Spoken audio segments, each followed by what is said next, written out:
didn't lie. More Heart of the Swarm happening right now, Kalaris. Sounds good, man. Sounds good.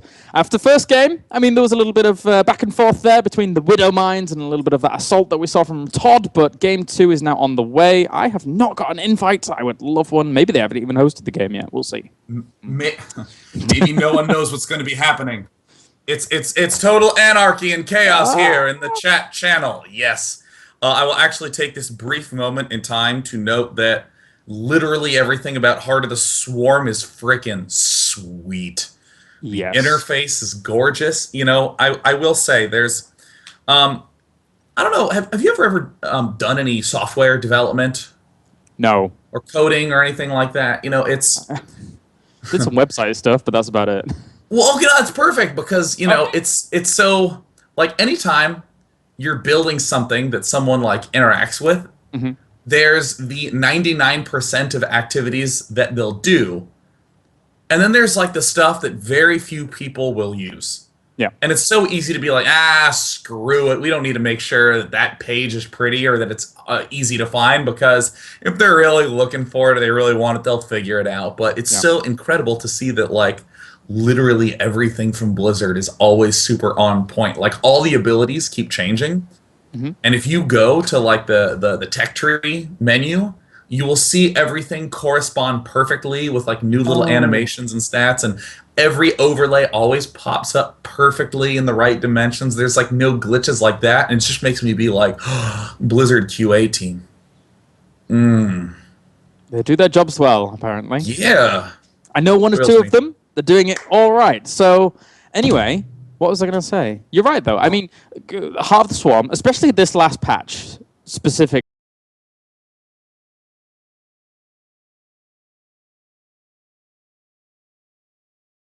has kind of reinvigorated a lot of the life in it, and people are getting really excited about it now. I'm getting really excited. You're getting really excited about it. These players are getting really excited about it. It's great. The production crew here is getting very excited. Yeah. I'd like to give a special shout out to Greg, whose birthday, I believe, is in 4 hours. Well, said his name is Gary. In fact, it's not Greg. So I got the birthday correct, but I didn't get the name. So that's actually fine. Map will be Star Station, which is very Diablo 3-esque in its beauty. Yeah, it's like the heaven area. And actually, now that I think about it, the heaven area in Diablo 3 is kind of Protossy as well. Yeah. It's weird.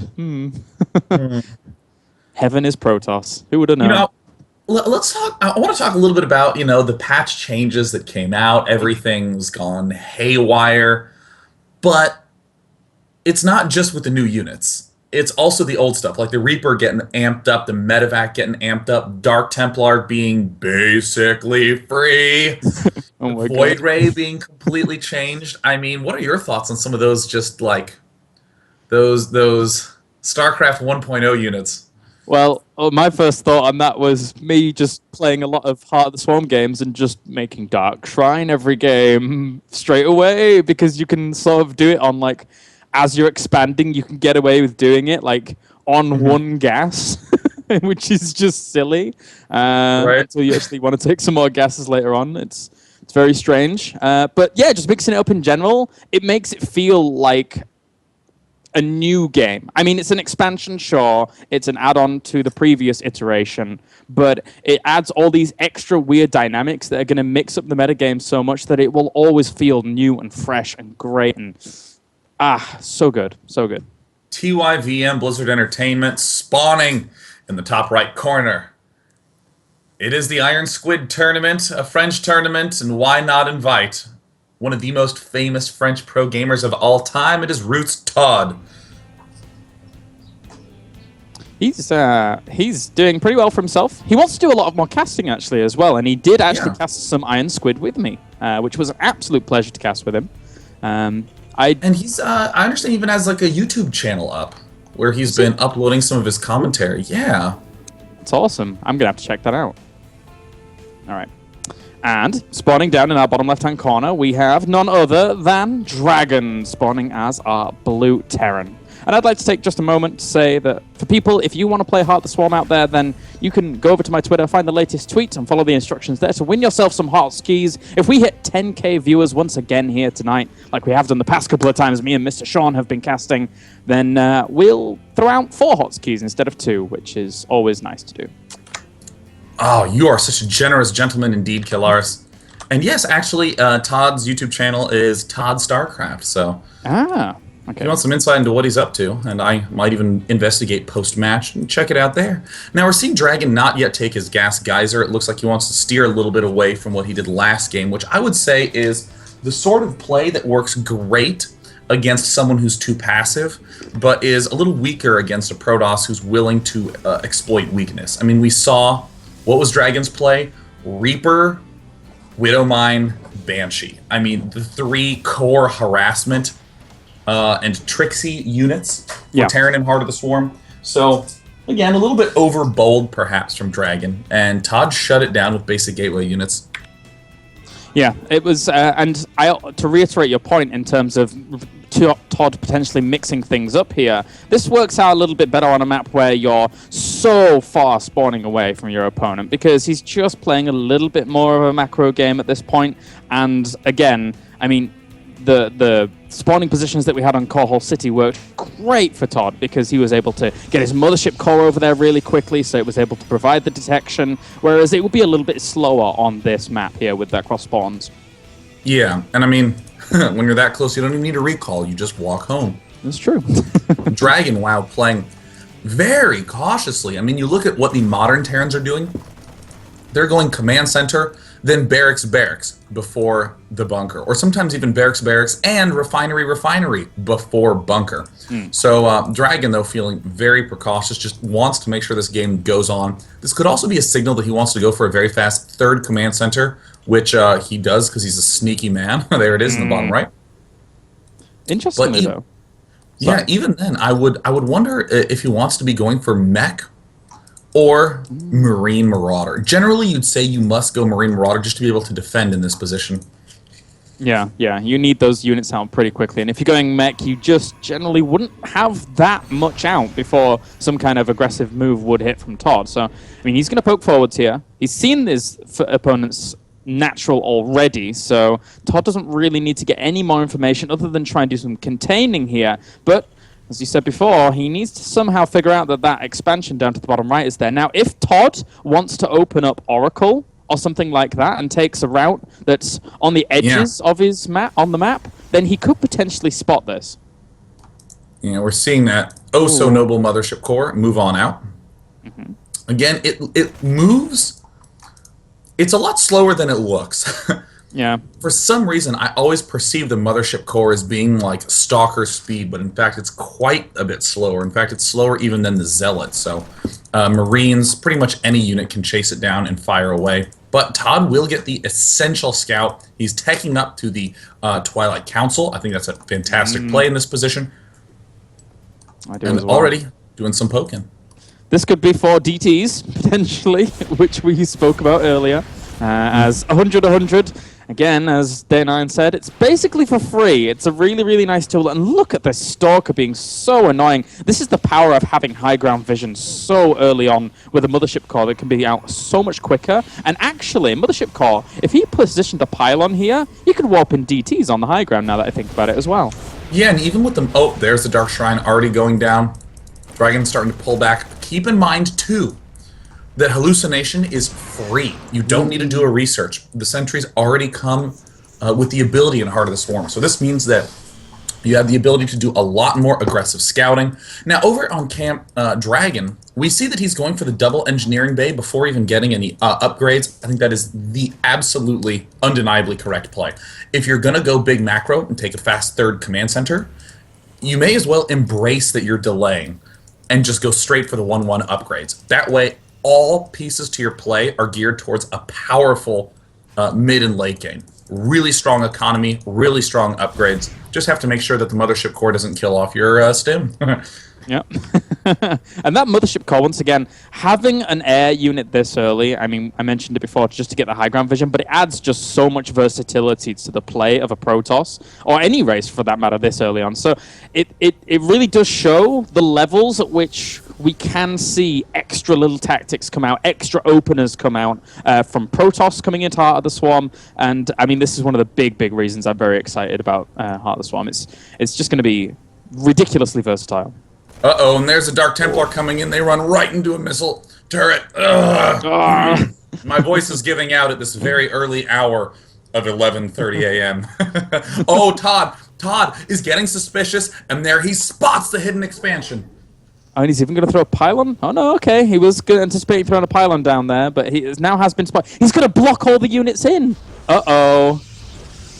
Oh, well. Now, bye-bye. this is brilliant. I have never seen someone in my life do this. That is so cool. What does he do? Does he warp in a DT? What do you think? I mean, like, oh, they're all trying to evacuate, but they can't. They're going to have to try and bust down this wall. Yeah, I would probably warp in a Zealot or a DT, just something that can pick these units off with ease. Looks like the SCVs are, in fact, going to give chase to this Stalker and these Zealots. Todd now taking a third base, going straight for Templar. This is very cool to see. You're right. I mean, we're getting charged as well as the armor upgrade here for Todd. He's adding on a few more gateways. He's killed off all of the SCVs down in the bottom right-hand corner of his opponent's base, which is so cool to see with that wall off. They would have almost guaranteed escaped if he'd have just gone for a pylon and just a few units. If he'd have maybe gone for a sentry, then he could have kept them in. But he's even just warped in more Stalkers, trying to bring down the orbital command. I don't think it can get away, unless it goes into the very bottom right-hand corner, not back home. But it's going to try and get away. Okay. I mean, already this has been a real dent in Dragon's plans. Yeah. Excuse me. Massive phlegm incoming. But Dragon is going to take the initiative and make a push over here to this Nexus. This is a little bit of a weaker play because of the fact that these Dark Templar will eat up a lot of energy. Todd already has a pretty reasonable amount of units coming up, but the only reason this is really working is that Todd skipped over Robotech and is instead favoring more of a gateway unit composition, and he doesn't have legs yet. Yeah, he has to be very careful in this engagement. He throws down the Guardian Shield here. The units will continue to move back. He hasn't stimmed yet. Dragon is being very patient here. And won't in too far. But look at this. He's got 3 medevacs out on the way at any given time. Double starport at this point, where only on 2 bases is kind of cool to see. And he's going to get those... he can have those medevacs over there pretty quickly if he wants to. Yeah, I mean, this is an excellent position to be in as Dragon. Really excellent. I mean, he's just shut it down. He's going to be re-expanding with his third. This is about the time that you'd be very content taking a normal third base at. Yeah. Units Lost tab, I think, is really showing the real story. That with all these units that were caught off guard in the failed DT harassments, that even though Dragon ended up losing that bottom right, he's not really in too bad a shape. And he's getting the Caduceus reactor upgrade. Ooh. Yeah. This is very scary here for our Protoss player. Caduceus Reactor now allows massive longevity in a Bioforce if you've got enough medevacs with it. And as the Protoss player, sometimes you can defeat Bio without AoE, but now with that Caduceus Reactor upgrade in the game, it's so difficult. You need those storms to hit. You need those Colossi out, or just any other form of higher tech composition to deal with this, because it heals so fast.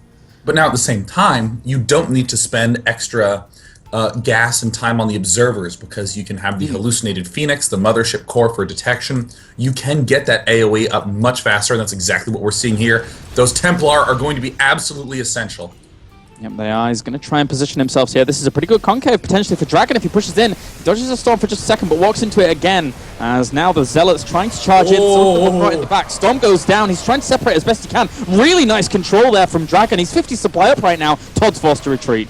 There is just so much Marine Marauder, and right now Todd is just trying to pull back to gain a little bit more energy, but Dragon's not going to have any of that. He just darts right on up. This giant army now has 3 additional storms. This is going to be a nightmare situation for Todd if he ends up at the wrong angle. I mean, oh gosh, the defensive abilities of Protoss and Heart of the Swarm are just astounding. He's bringing the mothership core back here to the main with a few units, trying to kill off some of this bio that's tearing apart. A few of the zealots that have come to defend as well. There hasn't been that many worker kills, but still, Dragon tries to find a way in, but all of his Marines and Marauders are dying at every single angle. Todd, somehow, someway, decides he's going to defend, and Dragon for now, I mean, this is still kind of level pegging now that he's got those 4 bases. Yeah, I mean, the one error I really feel like Todd did, I mean, he had pretty much a flawless defense there with the double, well, not exactly flawless. He had a reasonably strong defense with that double defensive cannon play on the Nexus, but he did no warp-ins to harass this 3rd base for Dragon. And now, as we're seeing, Todd is sweeping down and will apply pressure to that 3rd base. Yep, he's going to try and medevac away. Oh, speeding away. He doesn't want to be taken out at all. And look at that. Now, with that upgrade, you can potentially go for such quick counterattacks. That's actually such a scary ability.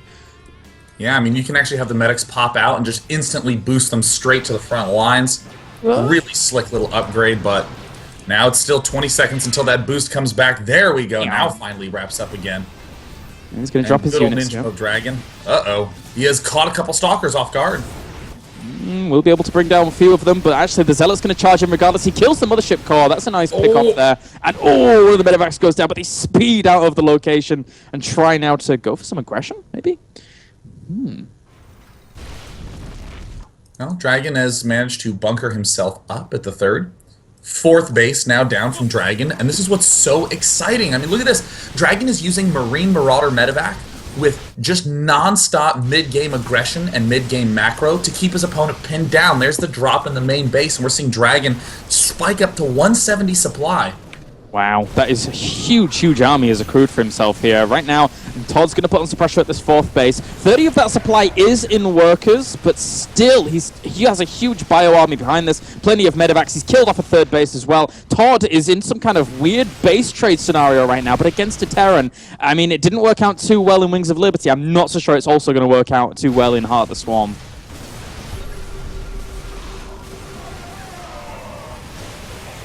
Going to drop a few storms here, trying to kill off what he can of dragons. And for now, these units, well, they're going to get completely sliced up by some zealots as well. But still poking in at the natural, trying to kill off what he can. And I mean, well, I don't see how a Protoss can win a base trade in this situation, Sean. Yeah, I mean, he needs to pick off as many orbital commands as he can, but I mean, as you see, they're almost all at full energy. Todd is running really, really dry in his main base. He doesn't really have any resources. He has to win in this engagement. Yeah, this is pretty darn scary here. Dragon now still posing a threat at his opponent's main, and he's trying to get that mothership core out once again, is Todd. And actually, Todd's kind of found his last bastion of hope in terms of his main. As for now, he does have a few units just holding that ramp.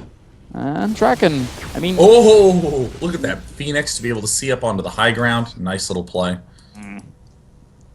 So, I mean, where does this go for now, Sean? How does Todd somehow manage to gain some stability against Dragon here, as Dragon sort of poses some kind of threat at the front? Well, Todd just needs to hold on, wait until he has enough money, and then expand. I mean, you generally think that taking the 3rd would be the best one, as it has the most money, but that's the most difficult position for Todd to actually defend in this position.